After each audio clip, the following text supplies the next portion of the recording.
ฝนมาอีกแล้วทีมงานเราเรียกยากอีกแล้วอันนี้แม่ของธิดาเพิ่นเพิ่นมาเยี่ยม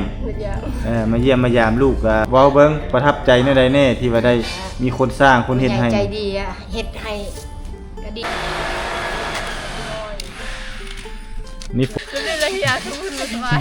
แม่เบิ่งแม่คือละฮือละเฮียเนาะ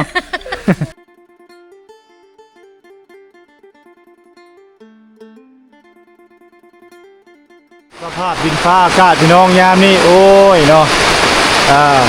ฝนมาอีกแล้วทีมงานเราเรียกยากอีกแล้วพี่น้องดีแต่ว่าเฮาขึ้นโคหลังคาเรียบร้อยแล้วพี่น้อง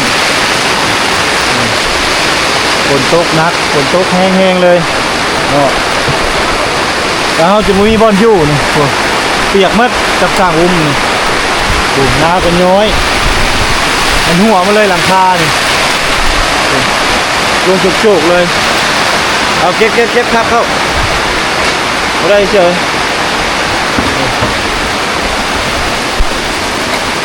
น้ำฝนถึกเลยนะเข้านะจ้ะผมเข้ามาไว้เข้าย่านแต่ระบบไฟเนี่ยฝนตกนักเป็นเบียงยากพี่น้องจากเลยฝนหัวสะมัดเลย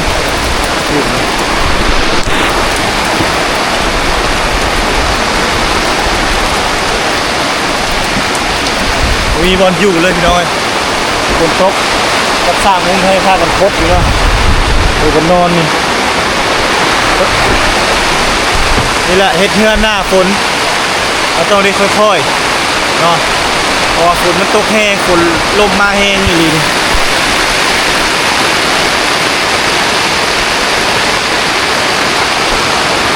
อันนี้คืออุปสรรคในการเฮ็ดเวียกเฮ็ดงานของเราเนาะเวลาฝนตกมานี่ลำบากเพราะมันย้อยใช่ไหม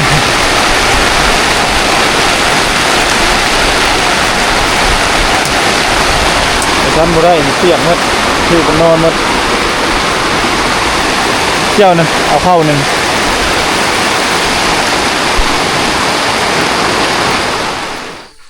ฝนตกหากระเซ้าพี่น้องเอ้ยเมื่อกี้นี่ฝนตกแห้งๆเนาะบ้านชวนโอ้หากันมาฮอดบ่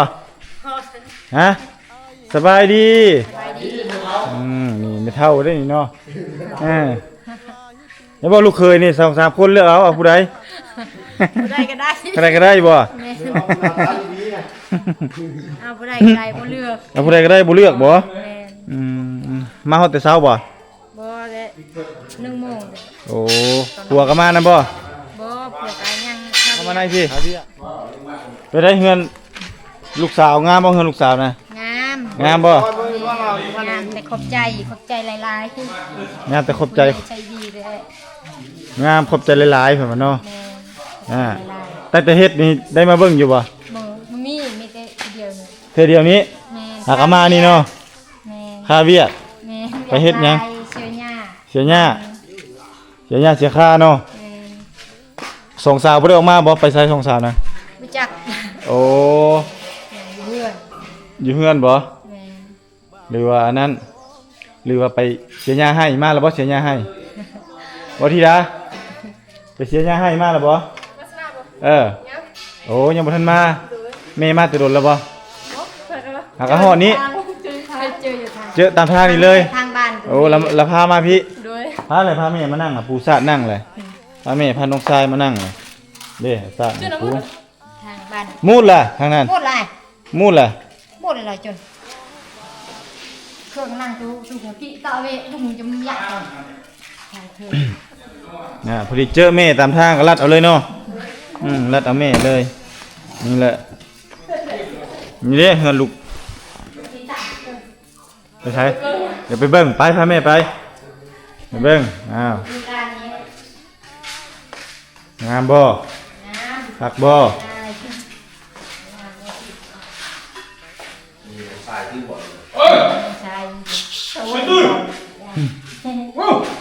จะตื่นใจมืดตื้อ เจ้าจะดื้อเด้อคันเจ้าดื้อนี่เขาจับเลยได้นี่เด้ จับได้คนขี้ดื้ออ่ะ เออ มันดื้อจัด หมอนี่บอกนี่ครับมือไหว มันบ่ดื้อก็จัด คันดื้อเขาจับเด้อีกน้อยเนาะอันนี้เป็นห้องครัวนี่อันนี้บ่อนดังไฟนึ่งข้าวล้างถ้วยอยู่นอกก็ได้คันยันมันเปื้อนก็เนาะนี่เฮ็ดให้ไว้นี่ทั้งลุ่มนี่ไว้ถ้วยไว้บ่วงก็ได้ห้องน้ำน่ะเข้าทางพี่ห้องน้ำน่ะห้องน้ำก็โอ้ ใหญ่ใจดี สุดซ้ำนี่แหละอันนี้ห้องนอนนี่อันนี้เลือกนอนถ้ามิตรว่าจะเอาเฮ็ดให้ห้องแก้วตาอยู่นี่วันนี้เขาตกลงกันเองว่าให้เอาแต่2ห้องเอาห้องน้ำอยู่นอกแล้วให้โตห้องครัว ก็พอดี2ห้องก็พอดี 2ห้องพอดีบ่นอนนำกันแล้วเนาะ หลายห้อง หลายห้องก็แคบเนาะ เสียดาย เสียดาย แขกยันแขกหลาย บัดแขกมาเอามานั่งพี่มานี่เดี๋ยวสิลมเวียกลมงานพวกได้ลูกเราจะกระโดด พี่บุกล้าไอ้นั่นหันน่ะเนาะ ไม่ได้ บุกล้ามาเนาะเจอตามทางบ่นี่ฮะเอาเมตตามทางเลย บ้านน้อย ทางเวียมันน้อยนี่แสดงว่าเจ้าหากนมา แม่น กินข้าวกินน้ำหรือบ่ยังบ่ทันกินเลย อยู่เพื่อนกันกินแล้ว กินแล้วโอ้อาหารเฮาก็พอดีหมดเลยสิได้ ไม่เท่าพอเท่ายังทัน ยังบ่ทันได้เมื่อพุ่นเนาะยังสิเมื่อพุ่นแต่ว่ารัดก่อน เจอทางนี้ละมาพี่เลย แม่ตอด ขี้กระตอดบ่ไปขี้กระตอดเนาะ นี่บ่ ไปเฮ็ดเวียกอยู่ทางให้บ่เสียหญ้า เชื่อหญ้า โอ้ปลูกข้าวแล้วละ แล้วภูเขาบ่มีให้แต่ช่วยเขาช่วย บ่มีดินเสีย โอ้บ่มีดินเฮ็ดแล้วก็ไปหาช่วยเขาเจ้า ช่วยเขาช่วย โอ้ยบ่เป็นหยังดอกเล็บดำแล้วก็จะไป ช่วย แกะมันทอน เมื่อเฮือนอะไรตัวสุดตัดเล็บนั่นเอาให้แม่ตัด ไม่เห็นพี่คือ เฮ็ดได้ซะ พี่จ้า ลูกชาวไร่ชาวนาก็จังซี่เลยเนาะ ไหวนึงนะแม่อีหมออย่า ลูกหญ้าบ่ โดย นี่แหละเขาเอิ้นว่าคนดุ ชักทางเชื่อหญ้า ค ช่ น วยเขา เขาเอิ้นว่าคนดุคนมั่นเนาะคนดุคนมั่นมาแล้วมื้อใดมื้อมื้อนี้ รู้จัก อยู่จนนั้นเลยติเอาเครื่องมาไล่บ่ นอน อยู่แล้วเนาะอยู่จนฮอดมือเฮือนแล้วพุ่นเลยเนาะอยู่อย่าง กบก็เลยกบเอาไปคือไทยก็ได้กบ อยู่เฮือนนั่นจนแล้วพุ่นแล้วจังมือเนาะโอ้จ้อยเนาะเดี๋ยวนี้เนาะ จ้อยกันนักเวียก ย่อยเฮ็ดจ้อยเฮ็ดเวียกนี้ แม่ก็เวียกกันนักอยู่ตู้ก็บ่ได้สบาย ต้นโตก็บ่สบายแน่นี่ลูกสาวได้เฮือน2ห้องแหละบ่อยากมาอยู่นำลูกสาวบ่ฮะ แต่ละไวปะทัวปะทัวก็ดินดินปลูกมันเนี่ยก็บ่มีอยู่นำลูกก็ดีก็บ่มีเทินเฮ็ดปลูกมัน บ่มีบ่อนปลูกมัน มีบ่อนปลูก คันอยู่นำลูกกันเนาะ ต้องได้ไปอยู่นำผัวคือเก่าป้าผัวบ่ได้เนาะ ปะทัวได้ คันผัวป้าละใครแน่เนาะ แม่ จำเป็น ปะก็จะเป็นเลยอยู่นำลูก โอ้ยผัวบ่ป้าดอกผัวก็ดีซำนั้นแหละ เนาะดีบ่ แล้วก็ดีก็จบซำนั้นแหละแต่บ่ว่าดอกเนาะอยากมาอยู่นำลูกก็อยู่เนาะอยากอยู่กันเที่ยวมายามก็เที่ยวเนาะธิดาเนาะห้องนอนก็มี2ห้องและซ้ำที่นอนบัดนี้ไปอยากนอนนำแม่ไป ปีน ยินบ่บ่น้อยๆนี่จะดื้อได้คันมาเด้อคันดื้อแล้วค่อยเอาเฮือนได้คืนอันเฮือนเอ้ยเจ้าได้ค่อยบ่ให้ได้ยินบ่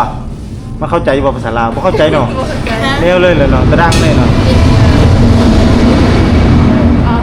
มาอยู่นี่ได้เห็นรถหลายมาอยู่รถสวนไปสวนมาสวนไปสวนมาอยู่นี่แหละ จังหมอใส่ไผ่อันที่เมื่อกี้ ไฟดำใส่ไฟคามจ้ะ กูต้องเช่าไผ่นะน้องอีกินบ่เนี่ย พูนลัดไปพูนนี่อันนี้บ่มีมัน แรงว่ะ ฮอดแต่นั้นฮอดแต่เฮือนนั่นอันนั้นน้ำไกลๆนั่นนี่แหละอันนี้แม่ของธิดาเพิ่นเนาะเพิ่นมาเยี่ยม หมดยาว มาเยี่ยมมายามลูกสาว ตั้งแต่ปุ๊บตั้งแต่ปลุกเฮือนว่าซั่นซะแล้วแต่ได้ยินข่าวเป็นได้ทำมิตรนั่นได้ยินข่าวว่ามีผู้ใหญ่ใจบุญเพิ่นสิเฮ็ดเฮือนให้นั่น ดีใจน้ำลูกสาวอยู่บ่ฮะ ดีใจดีใจหลาย ดีใจหลาย ๆ ๆคือว่า เลี้ยงก็บ่ไหว อืม เอาว่าก็บ่มี เว้าเบิ่งประทับใจแนวใดแน่ที่ว่าได้มีคนสร้างคนเฮ็ดให้ ใจดีอะเฮ็ดให้ก็ดีใจ บอกสารเป็น บ่เป็นนะเป็นเว้าเลย บ่เป็นเว้าเนาะ แม่ เออ คือคำ หมู่เว้ามีแต่ว่าดีใจมีแต่ว่าขอบใจเท่านั้น เฮาว่าเข้าใจอยู่ แต่ว่าบ่ฮู้เว้า เฮาเว้าเองก็บ่ บ่เป็นเว้าอีกเนาะบุญและบุญลูกสาวเธอเจ้าแหละมดสามนั่นแหละเนาะคันบุญบ่ฮอดจอดบ่ถึงนี่คันบ่มีบุญมีวาสนานี่บ่มีไผได้เด้มดเมืองตะโอ้ยนี่ผู้เดียวนี่แหละวะเนาะทั่วเมืองตะโอ้ย ใจ นี่ ลาย เออ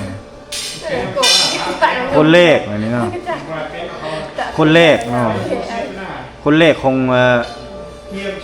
เมืองตะโอ้ยสามสาวนี่เนาะลูกสาวเจ้านี่บ่แม่นได้ว่าไผก็สิได้ง่ายๆอันนี้ถือว่าโชควาสนาถ้าเจ้าบุญล้นทับถ้าเจ้าแหละนี่เนาะ ๆแม่น กลัวถึกเลขนี่ เฮากับแม่ก็ดีใจแฮงอีหลีโล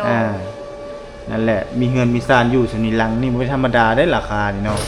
การที่เพิ่นสร้างให้นี่ถือว่าข่อยนี่ก็ยังผู้เป็นลูกนี่ผู้เป็นอ้ายเป็นเอื้อยเขานี่ก็บ่ได้อยู่เฮือนอยู่ที่พี่แล้วคุมคนงานนำเสี่ยวนี่นะเวียกงานถ้าสมมุติว่า เครื่องคองบ่พอต้องได้เล่นนี่แหละเอารถนี่แหละรถข่อยเองนี่แหละเนาะฝนตกก็แข้งน้ำแกงก็ลอยเครื่องบ่มีก็ผู้สัตว์ตะโอ้ยผู้คันบ่มีตะโอ้ยก็สัตว์เมืองนองบ่มีก็บันดงผู้สิปูนบ่ค่อยไปเนาะเพื่อจะให้เขานี่ได้ แม่น เนาะเพื่อจะให้น้องให้นุ่งนี่ได้ ร้าย อ่า ลาย ตัดไอ้ตั้งกันงามว่าสบายเลย เออ ๆแล่นรีบในเรา เล่นพวกกิน เออ ขอบใจ แต่แหละ อยากลบกล้องอยู่เนาะ ตนนะ ลบ กินก็บ่มี ลบซ้ายลบ แต่ ข ขอบ วา ใจหลายๆ ในความ ก็บ่ได้ว่าดอกบ่ได้ต้องการนี่ช่างดอกคะแนนว่าให้เจ้าดีมกดีใจน้ำลูกน้ำเต้าถ้าเจ้านั่นแหละเนาะ ดีใจ ดีใจหลาย พวกนั้นนะแต่เราเด็กอะ สงสัย ในกล่องซึ่งก็เมื่อกี้เบิ่งหน้าเดี๋ยวเลยเนทุย ใส่แล้วเนี่ยเจอเด็ก คือสิแบบลบหน้าลบตาอยู่เนาะลบลีกซ้ายลีกขวาอยู่แม่เพิ่นก็ได้ขี้อายบ่เคยมีไผมาถ่ายจักเทื่อเพิ่นว่าเนาะปล่อยไปถ่ายหลายคน แต่บ่มีไผโชคดีสำลูกสาวเจ้าลูกสาวเจ้า3คนเด้เนาะถือว่าลูกสาวเจ้า3คนนี่โชคดีสุด เดือนเดียว ถือว่าวาสนาเขา แต่ว่าถ้า แต่พี่วัฒนา ถ้าว่าค่อยบ่นำเสนอเนาะน้องลูกๆหลานๆเจ้าออกไปนี่ก็แล้วคือสิบ่ได้ปานนี้คือสิได้ผัวแล้วแม่นบ่ แม่ เอาผัวแล้วปานนี้เนาะธิดาคือจะได้ผัวได้หยังแล้วปานนี้เนาะเป็ดให้แล้วบัดนี้เนาะ มักสิทธิดานี่ เป็ดให้เฮ็ดสวนแล้วเนาะบ่มีเลยเด้ลูกเคยกันเด้เฮ็ดบ่โจดอยู่นั่นโจดเล็กอยู่นั่นเด้สร้างอุ้มนี่เอาอยู่บ่เป็นลูกเคยน่ะพุ่นบ่หรือว่าสิเอาพุ่นบ่ ทางหลังพุ่นบ่ ได้ก็ได้ในฉันมาเข้ามักลูกเขา แล้วเขาบ่มักเนาะ เข้ามักลูกคนนี้ ผู้ใดก็ได้ ผู้ใดมักก็เอาผู้ใด บ่ได้มักบ่ได้มักเอาผู้นั้นเนาะ อืมแม่น บุติเนาะ บ่ติ บุติบ่ฮีดบ่เลือกเนาะ แม่น คะแนนเป็นเวียกเป็นงาน แม่น คะแนนฮักลูกสาวเจ้าก็พอเนาะ พอใจ พอใจเลยเนาะ แม่น นี่พี่น้องเนาะวาสนาของสามสาวเนาะแม่เพิ่นก็ดีมกดีใจเกี่ยวกับลูกสาวนี่ได้เฮือนงามๆอยู่จังซี่เนาะก็มานอนยามเฮือนแล้วยามเฮือนลูกสาวเลยนี่เด้ลูกเคยกันนี่เด้ เพิ่นก็งามๆเนาะ งามเนาะ ใช้เป็นตายมาก ลูกเคยเลยว่าเฮ็ดเฮือนให้นี่ลูกเคยในอนาคตบ่นี่กำลัง โคตร เป็นกำลังโจทย์อันเล็กกันขโมยไว้เนาะให้กับห้องสองห้องนี่แหละห้องลูกสาวกับห้องเจ้านั่นแหละเนาะถือว่าใกล้สิแล้วนี่ยังแต่โบกทราบทางด้านนอกเนาะทางด้านในแล้วก็เฮ็ดกันขโมยนี่แล้วก็ที่กันเปื้อนเนาะที่กันเปื้อนยังทางด้านหน้านี่ เนาะแล้วก็ที่ทางด้านหลังป้องกันไว้แล้วก็เก็บรายละเอียดสีเนาะแล้วก็ทาสีทั้งนอกทั้งในทั้งหลังนี่หมดนี่แล้วก็ถือว่าแล้วตัวนี้เก็บหมดเนาะถือว่าเดี๋ยวมื้ออื่นน่าสิซื้อแม่ถูพื้นมาให้กับน้ำยาถูพื้นเด้อมาแล้วให้เจ้ามาถูทำความสะอาดหมดนี่เพื่อให้มันสะอาดเนาะเอาฟอยล์มาปัดโซะออกอันนี้ขี้ดินขี้หยังเนาะ ตั้งใจตั้งออกจาก เรายังเนมอย่าเราให้เราเนมให้เราเบิ่งความงามเรายังเนมเรายังอยากเบิ่งเฮือนให้เราเบิ่งโลด ตัวนี้เลยเทนะมาพูด เอียงปูนี่ เออ โอ้ยเวียกเขาปูนบุกทางหลังปูนแล้วก็ทีทางหน้าอีกยังหลายเพิ่นว่าปูนคือหลายแท้ว่าซั่นเนาะยังหาเห็นบ่ เออ มันยังมีหลายเวียกอยู่บ่ได้อึดเวียกเขาเฮ็ดนั่นยังบุกทางด้านหลังพู เจอกันเพื่อนทางนี้ ที่กันเปื้อนทางข้างนี่เหมาะเจาะเลยนะเวียกงานนี่ถือว่าแล้ว หอยมันแข่งกับแข่งขึ้นหน้ายังบุกขึ้นเจอซื้อมา จะค่อยนี่แหละไปซื้อนั่น เวลาเราหม่องเงินเรารับกันเชียบกระดูกแข่ง กระสิเฮ็ดนั่นนี่เลื่อยเสามาแล้ว 2,000 ลิตรเนี่ย1,000 ลิตรเนี่ย 1,000 ลิตรอันนี้ 1,000 ลิตรเด้ 1,000 ลิตรบ่แม่น 2,000 ขี่ตัวเนาตะตัวเววิลฮีอยู่ดอกตัวบ้านหุ่นเขาเฮ็ดโครงการให้ โครงการให้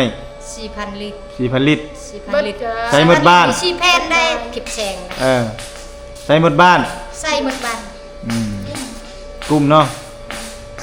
กลุ่มก็คือว่าแล้วประหยัดนี่แหละกลุ่มก็กลุ่มแบบประหยัดนั่นแหละ กลุ่มประหยัดแต่บ่แม่น กลุ่มประหยัด มันกลุ่มเปิดนี่บ่พอดอก อันนี้เฮือนเดียวนี่1,000 ลิตรโอ้ยโอเคแล้วอย่าไปแนมแสงบายจนได้เสียแสงตา เอเนตากี่ไอ้มัน เจ้าโจทย์นะ เอาเมียเอาเมน อย่าแนมเนาะนี่แหละพี่น้องเลยคือว่าแม่เพิ่นก็มาฮอดจอดถึงแล้วเนาะเงินของการเอาเจ้าจะไปเลาะเบิ่งกันไปเลาะอย่าเบิ่งก็เบิ่งทางข้างทางหยังไปเลาะ ก็ให้ไปเนี่ยให้ไปเนี่ยตายได้ป่ะให้ไปเนี่ยบ่ว่าอีฉากแก เอานั่งอยู่นี่บายบ่ไปนั่งอยู่นี่นั่งนี่เด้อ ก็งั้นก็ให้ไปเนี่ยมองอีฉากนี่ป่ะหมอใหญ่ดิใหญ่ป่ะอะไรให้ไปเนี่ยตายป่ะ อันนี้ปัจจุบัน ใช่ เบิ่งแล้วทางข้างอย่าเบิ่งทางข้างก็เบิ่งอย่าเบิ่งทางนอกก็เบิ่งนี่เขาที่กันเปื้อนให้แล้วนี่สุดแล้วพี่น้องที่กันเปื้อนเรียบร้อยทางข้างนี่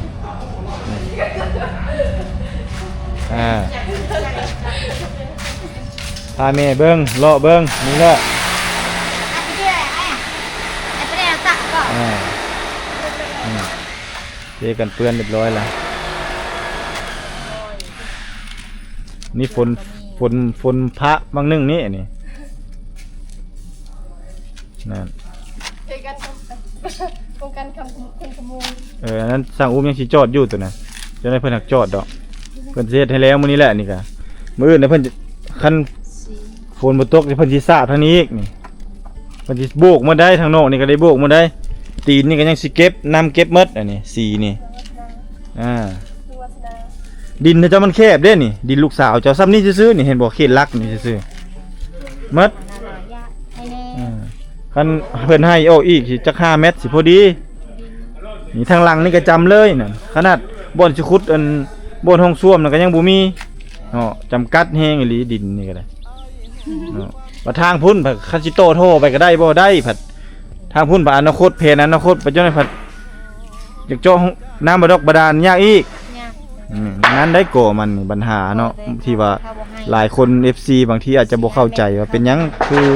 ห้องน้ำมันคือติดทางในนั่นนี่เนาะก็นี่แหละเหตุผลเพราะว่ามันนี่มันบ่แม่นดินเฮา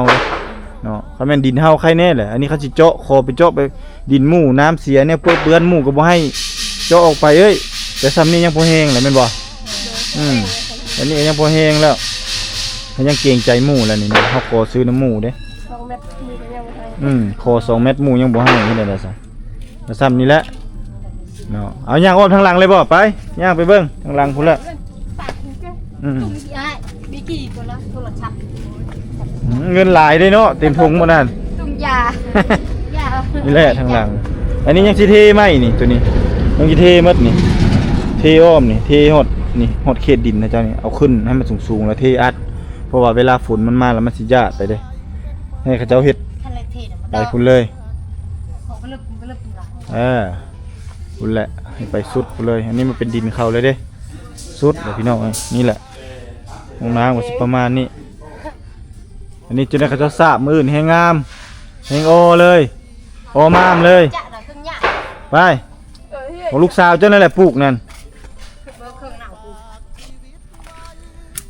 เครื่องลูกสาวนั่นแหละเป็นผู้ปลูก โอ้ยชีวิตคนนี้ อย่ารักของคอยได้ คือน้อยอะไรบ่จิรายุอายุ อันนี้แหละเห็นบ่อนเราคอยอยู่ในเบื้องนี่เฮ็ดเฮือนให้ลูกสาวจนนี่เปียกหมดกันฝนมาน่ะบ่มีเฮาบ่นอนดอกคอย แต่อะไรบ่อยปืนกี อิหยังนอนในนะ นอนไหน นอนในก็ นอนอยู่นี่อีต้นเดย์ไม่ยังไปนอนอยู่ นอนอยู่ในก็มันยังบ่ทันแล้วเด้ซะมันยังเปื้อนอยู่มันเปื้อนอยู่ก็เลยนอนอยู่นอก ฮักชาอี อืม แต่ นอนตุ่มนี่แหละ ทุกได้ ถูกก็จำเป็นและอดเอาคะแนนลูกสาวเจ้าได้เฮือนงามเนาะแล้วก็อดเอานอนไปนี่แหละอันเดียวมันหัวเนาะ ยึดหลักแต่บ่อย เอ็ดอะไรไม่ได้ตั้ง นี่แหละบ่อนเราคอยอยู่เดือนปลายอยู่นี่แหละเนาะจนเพื่อนจนยังมดกระทึกลึกนองพี่น้องเลย ผู้หล่อเป็นติดกว่า3เมตรและบึ้ง4เมตร อิหยังความยาวนี่5 เมตร 6 เมตรพอแล้วเนาะนี่ด้านข้างนี่ก็เรียบร้อยแล้วนี่ไปมาทางพี่มานี่เปาะทางพี่โดนไปหน้าบ้านพุ่นมานี่นี่อันนี้ทางเข้านี่เห็นบ่นี่เข้าเบิ่งห้องน้ำบ่เบิ่งบ่ ไม่ได้ตั้ง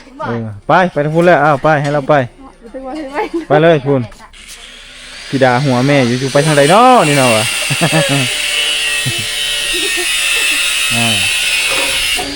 นี่ดินนะเจ้ามีแต่ทางนี้ซื่อได้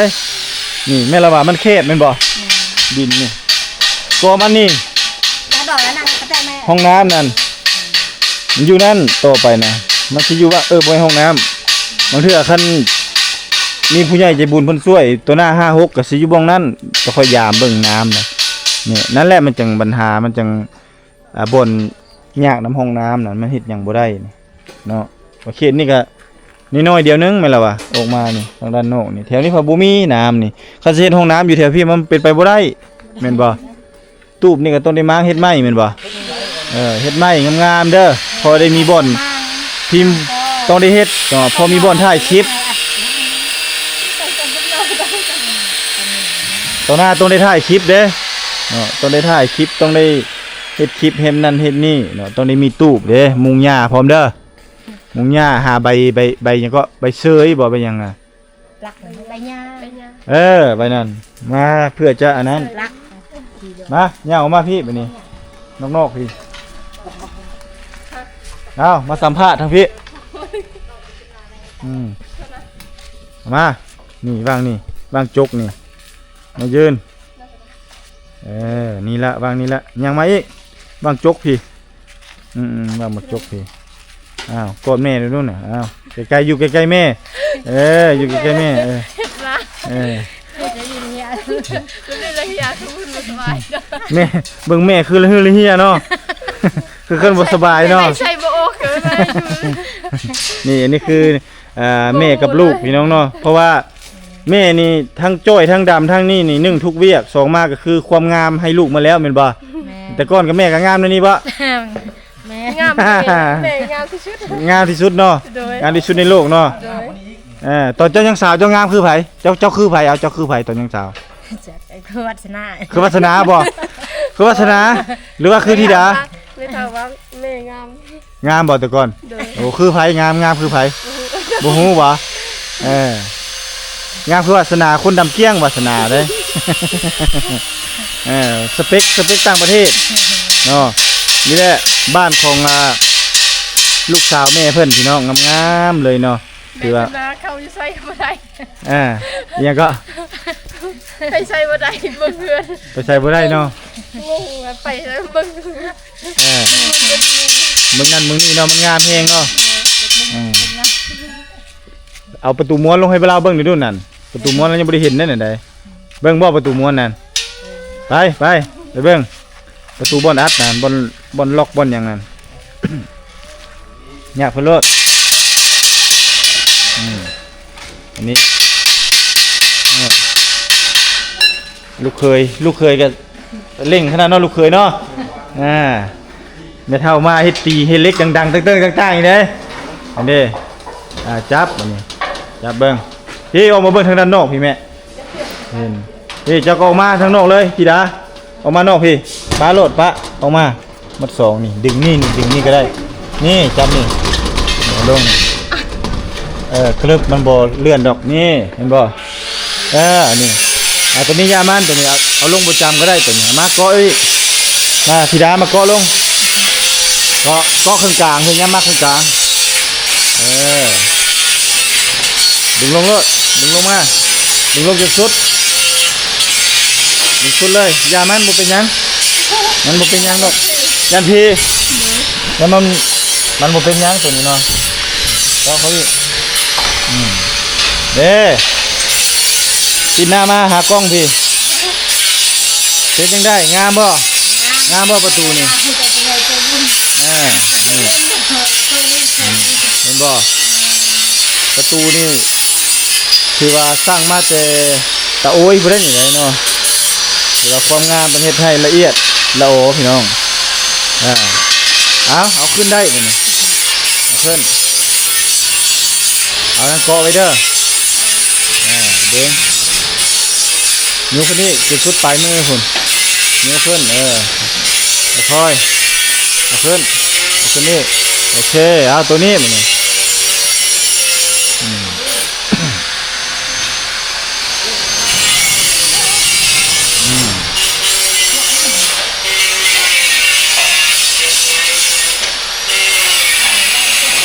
นั่นได้แล้วเนาะโอ้แม่ได้เลยให้แม่เกาะนี่เลยให้ไปเกาะเจ้าหันเอาเกาะใส่บ้างนั่นนี่เกาะใส่เกาะเลยเดี๋ยวนี้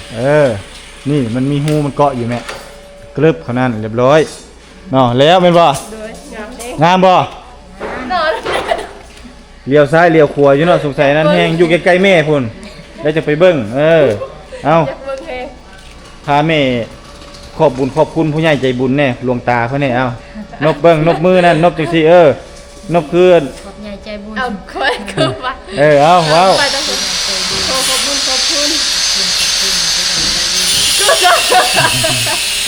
คือไปต่อเนาะจะนบซื่อก็ได้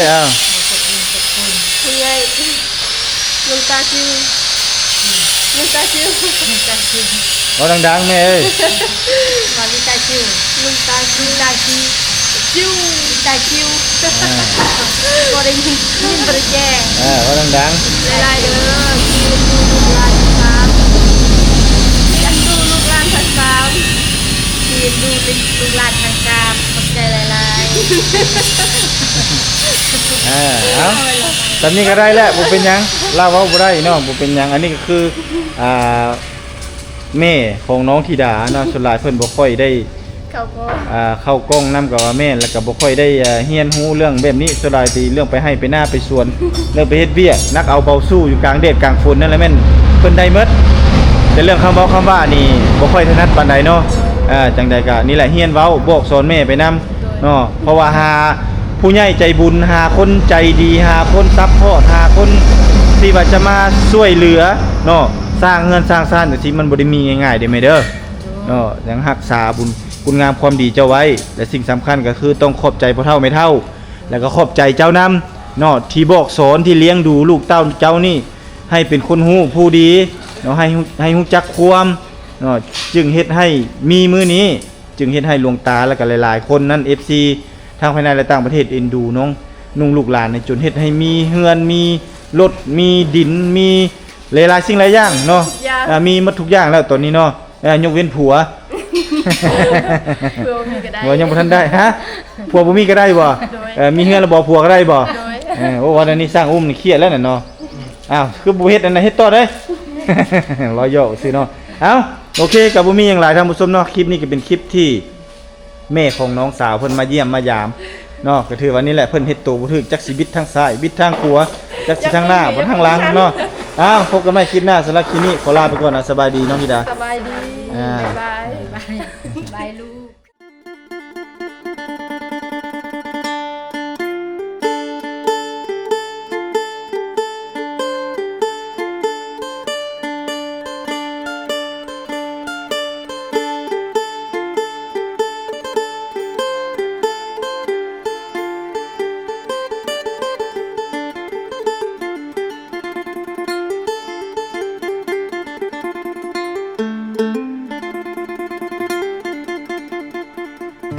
ไอ้หอบความช้ำมา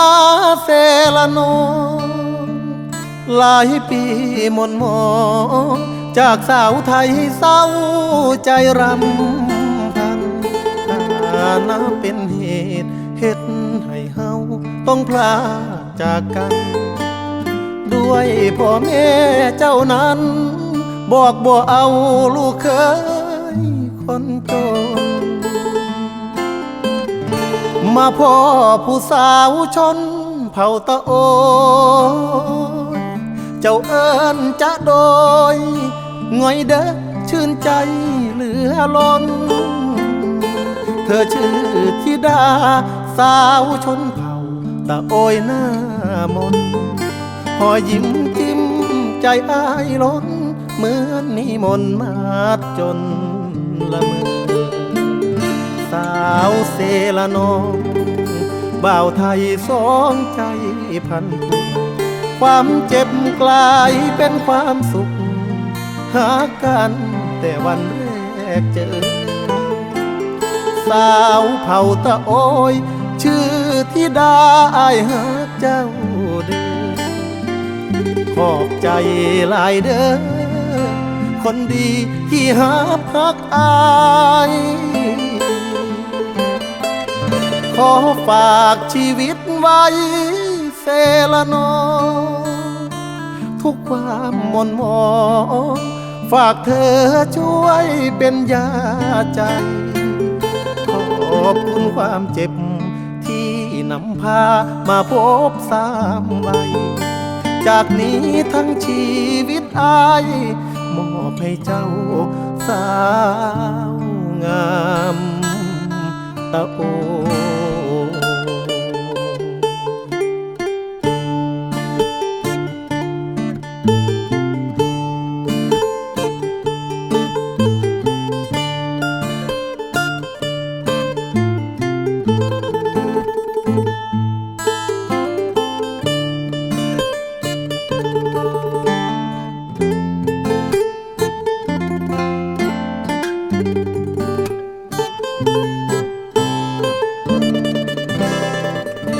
สาวเซละนองบ่าวไทยสองใจพันผูกความเจ็บกลายเป็นความสุข หากันแต่วันแรกเจอ สาวเผ่าตะโอยชื่อธิดาอ้ายหาเจ้าเด้อขอบใจหลายเด้อคนดีที่หาพักอาย ขอฝากชีวิตไว้เซละนองทุกความมนมองฝากเธอช่วยเป็นยาใจ ขอบคุณความเจ็บที่นำพามาพบสามวัยจากนี้ทั้งชีวิตอายมอบให้เจ้าสาว